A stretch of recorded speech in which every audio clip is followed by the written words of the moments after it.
కూడా ఒకసారి గమనించుకొని దాని ప్రకారం పక్కా ప్రణాళికతో వెళ్ళాలని ముందుకెళ్తున్నాం అధ్యక్ష. మీ అందరికీ తెలుసు ఎప్పుడు కూడా హైయెస్ట్ అచీవ్మెంట్ ఈరోజు మన నార్కోటిక్స్లో కూడా ఈరోజు ఈగల్ స్థాపించిన తర్వాత గాంజా కల్టివేషన్ని జీరో కల్టివేషన్ ఎలా చేసామో కూడా మీ అందరికీ కూడా తెలుసు అధ్యక్ష. దీంట్లో అధ్యక్ష నేను ఒక విషయం చెప్పాలి అధ్యక్ష. ఇంతకు ముందంతా గాంజా ఆంధ్రప్రదేశ్ అనే వాళ్ళు కాస్త గాంజాని ఎలా అరికట్టాలో ఈరోజు ఆంధ్రప్రదేశ్ని చూసి నేర్చుకోండి అని కేంద్ర ప్రభుత్వం వాళ్ళే చూసి చెప్తున్నారంటే that is the achievement of eagle sir. ఎందుకు నేను చెప్తున్నానంటే ఇంతకు ముందు గాంజా పక్క రాష్ట్రాల వాళ్ళు చూసి గాంజా ఆంధ్రప్రదేశ్ నుంచే వస్తుందనేవారు. ఈరోజు మేము ఎన్సీబీ మీటింగ్స్ కానీ ఎక్కడికైనా వెళ్ళినా మీరు ఎలాగ దాన్ని అరికట్టారు, ఎలా ఆల్టర్నేటివ్ క్రాప్స్ ఎలా ఇచ్చారు అని కూడా మాట్లాడుకొని దీని ప్రకారంగా మీరు ఫాలో అవ్వండి అని ఆంధ్రప్రదేశ్ని చూపించి మాట్లాడుతున్నారు. ఇంకొక అచీవ్మెంట్ కూడా చెప్తాను అధ్యక్ష. ఇంతకు ముందు వరకు మనం మాట్లాడుకునేటప్పుడు ఎలా మాట్లాడుకునే వాళ్ళం అంటే చిన్నపిల్లల బ్యాగుల్లో కూడా వెళ్ళింది గాంజా అని అనుకునేవాళ్ళం.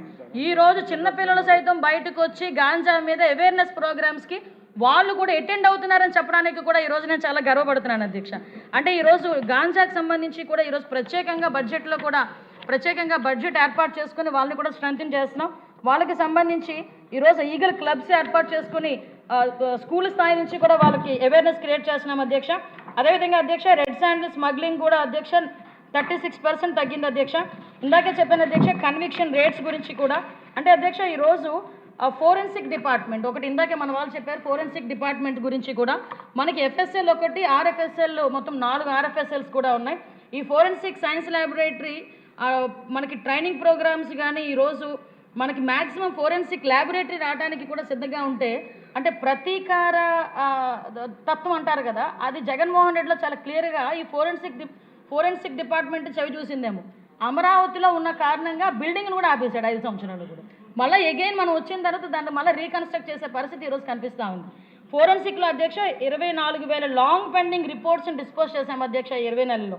అదేవిధంగా అధ్యక్ష ఫోరెన్సిక్ మ్యాక్సిమం ఈ సీన్ ఆఫ్ క్రైమ్స్ విజిట్స్ కూడా అధ్యక్ష 85% కేసెస్కి తొందరగా వెళ్ళే పరిస్థితి అధ్యక్ష. సీన్ ఆఫ్ క్రైమ్ దగ్గరికి ఫోరెన్సిక్ డిపార్ట్మెంట్ వాళ్ళు వితిన్ 15 minutes టు టౌన్లో అయితే రూరల్లో అయితే 45 నిమిషాల్లో వెళ్తున్నారు అధ్యక్ష. అన్నిటికన్నా మించి మీకు తెలుసు అధ్యక్ష అవార్డులు కూడా వచ్చినాయి. మొన్న కర్నూలు బస్సు యాక్సిడెంట్లో సుమారుగా 19 మంది చనిపోతే ఆ డిఎన్ఏ టెస్టులు కూడా చేసి 2 రోజులు వితిన్ 48 hours వాళ్ళ బంధువులకి కూడా బాడీలు అప్ చెప్పిన పరిస్థితి కూడా మీకు తెలుసు అధ్యక్ష. ముఖ్యంగా మీకు తెలుసు ఈరోజు ఆర్టిఫిషియల్ ఇంటెలిజెన్స్ ద్వారా హ్యాక్థాన్ ద్వారా ఈరోజు పోలీస్ వ్యవస్థ ఎంత ఎఫెక్టివ్గా పనిచేస్తుందో దానికి గౌరవ ముఖ్యమంత్రి గారు ఎన్ని రకాలుగా సపోర్ట్ చేస్తున్నారో మీ అందరికీ తెలుసు. డ్రోన్ ఇంపాక్ట్ ఇక్కడున్న ప్రతి ఒక్కరు కూడా చవి చూసిందే డ్రోన్ ఇంపాక్ట్ ఎలా ఉంటుంది అన్నది.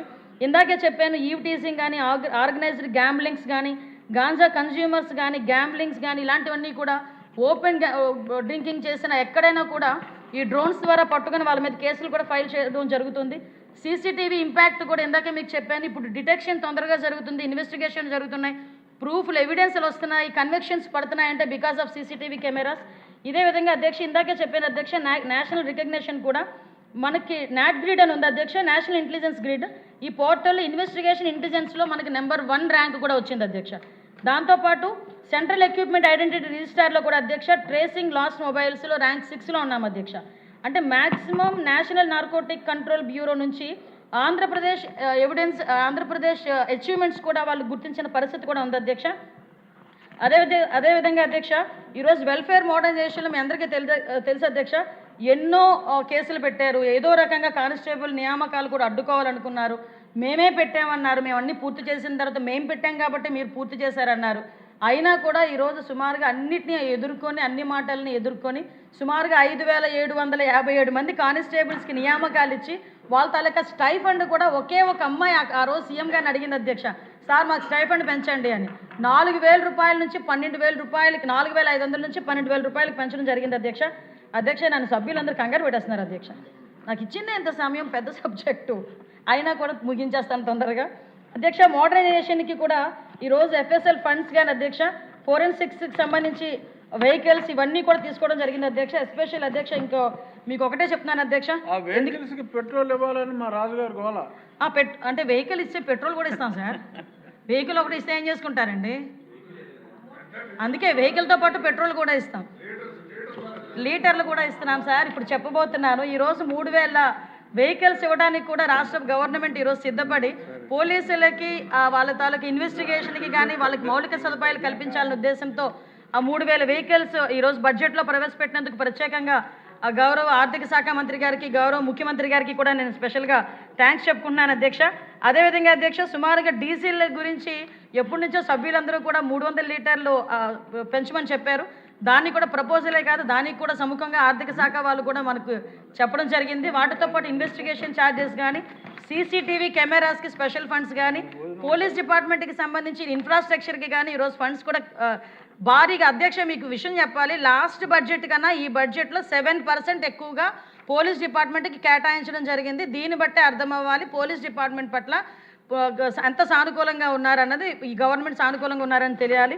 ఇంకా ఫైర్ డిపార్ట్మెంట్ ప్రక్షాళన ఇవన్నీ కూడా ఒకసారి నోట్ పంపిస్తాను అధ్యక్ష అందరికీ కూడా. ఫైర్ డిపార్ట్మెంట్ ప్రిజన్స్ గురించి మాట్లాడారు, ఫైర్ స్టేషన్స్ కూడా ఇస్తున్నాం. ప్రిజన్స్లో కూడా అధ్యక్ష ప్రత్యేకంగా ఈ రిమిషన్స్ కూడా ఇంచుమించుగా పెట్టాం అధ్యక్ష. సుమారుగా 20 మంది లైఫ్ ప్రిజనర్స్ కూడా ఈరోజు విడుదలైన పరిస్థితి కూడా కనిపిస్తూ ఉంది. వీటన్నిటితో పాటు అధ్యక్ష అక్కడ కూడా మనకి ప్రిజన్స్లోనే గాంజా బాధితులు ఎవరైతే ఉన్నారో వాళ్ళకి మనకి రీహాబిటేషన్ సెంటర్స్ కూడా అక్కడ కూడా ఏర్పాటు చేసుకోవడం జరిగింది అధ్యక్ష. ఒకటి చెప్తున్నాను అధ్యక్ష, లాస్ట్ అండ్ ఫైనల్గా నేను ముగిస్తాను అధ్యక్ష. మేము ఇన్ని కార్యక్రమాలు ఏర్పాటు చేస్తూనే అధ్యక్ష ఈరోజు పోలీస్ వ్యవస్థను బలోపేతం చేస్తూ ఒక పక్క ఫైర్ వ్యవస్థని, ప్రిజన్స్ వ్యవస్థని, అదేవిధంగా ఎస్పీఎఫ్ని వీటన్నిటిని కూడా బలోపేతం చేస్తూ ముఖ్యంగా గవర్నమెంట్ అంటే ప్రతిపక్షాల వాళ్ళకి కూడా ఒక మెసేజ్ ఇవ్వాలి అధ్యక్ష. ఏదో అంటారు కదా, చింత చచ్చిన పులుపు చావదు అని. రోడ్డు మీదకి వచ్చి ఇంకో పదం ఉంటుంది, ఏమీ లే నాకు ఎగిరెగిర పడుతుందని. ఈరోజు 151 సీట్ల నుంచి 11 సీట్లకి దిగజార్చేసిన ఇంకా రోడ్ల మీదకి వచ్చి ఒక్కొక్కడు కత్తులు పట్టుకొని రోడ్ల మీద కేకులు కట్ చేసుకొని రపారపమంటూ మాట్లాడితే చూస్తూ ఊరుకోవడానికి ఇక్కడ ఉన్నది జగన్మోహన్ రెడ్డి కాదు అధ్యక్ష, హింసను ప్రేరేపించడానికి. ఇక్కడ ఉన్నది చంద్రబాబు నాయుడు గారు. మూగ జీవాల్ని కూడా తలలు నరికి దాంతోనేమో అభిషేకాలు చేస్తాము, మాకు నచ్చినట్టు మేము ఉంటామని చెప్పడానికి ఇది రాజారెడ్డి రాజ్యాంగం కాదు. ఇది గౌరవ ముఖ్యమంత్రి గారు నడిపిస్తున్న అంబేద్కర్ రాజ్యాంగం. తప్పు చేసిన వాడు ఎలాంటి వాడైనా, ఏ పార్టీ వాడైనా, ఎలాంటి సిచ్యువేషన్లో ఉన్నా కూడా వాడికి శిక్ష తప్పదు అని చెప్పడానికి మేము ఇక్కడ నుంచే మెసేజ్ ఇస్తున్నాం అధ్యక్ష. ప్రతి ఒక్కడు కూడా గీత దాటితే కటకటాలే, అంతకు మించి వేరేది ఏమీ లేదు. దానికి సంబంధించి మీరు ఎన్ని మాట్లాడుకున్నా బయట అన్నిటికీ సమాధానం చెప్పడానికి మేము సిద్ధంగా ఉన్నాం. లా అండ్ ఆర్డర్ విషయంలో ఉపేక్షించే పరిస్థితి లేదు అని చెప్పడానికి మరొకసారి గౌరవ ముఖ్యమంత్రి గారి తరఫున బూతులు అదొక్కటి చెప్పేస్తాను, మళ్ళీ ఎత్తారండి. సోషల్ మీడియాకి సంబంధించి కూడా ఒక గ్రూప్ ఆఫ్ మినిస్టర్స్ ఒక మీటింగ్ కూడా ఏర్పాటు చేసుకున్నాం అధ్యక్ష. దాని మీద కూడా అతి త్వరలోనే ఒక మంచి చట్టాన్ని కూడా తీసుకొస్తామని సభకి తెలియజేసుకుంటూ thank you so much sir. జై హింద్.